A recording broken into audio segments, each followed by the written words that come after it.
रात का वक्त था। आसमान पर घने बादल छाए हुए थे।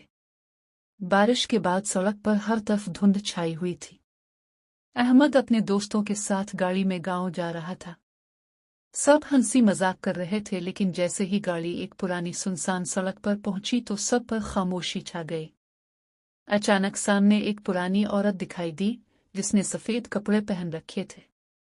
अहमद ने गाड़ी रोकी तो वो औरत मुस्कुराकर बोली, बेटा, मुझे आगे वाले कब्रिस्तान तक छोड़ दो।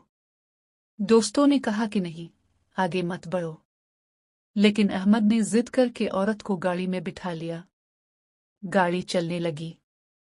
धुंध बढ़ती गई, सड़क सुनसान होती गई और औरत की आवाज भारी और अजीब होने लगी। चंद लम्हों बाद अहमद ने रियर व्यू मिरर में देखा तो गाड़ी की पिछली सीट पर कोई नहीं था। सफेद कपड़ों वाली औरत गायब हो चुकी थी।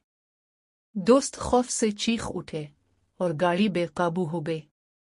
अगली सुबह सड़क किनारे उल्टी हुई गाड़ी मिली, लेकिन हैरत की बात यह थी कि सीटों पर गीले सफेद कपड़ों के निशान मौजूद थे, जैसे कोई अभी अभी वहां से उतर कर गया हो।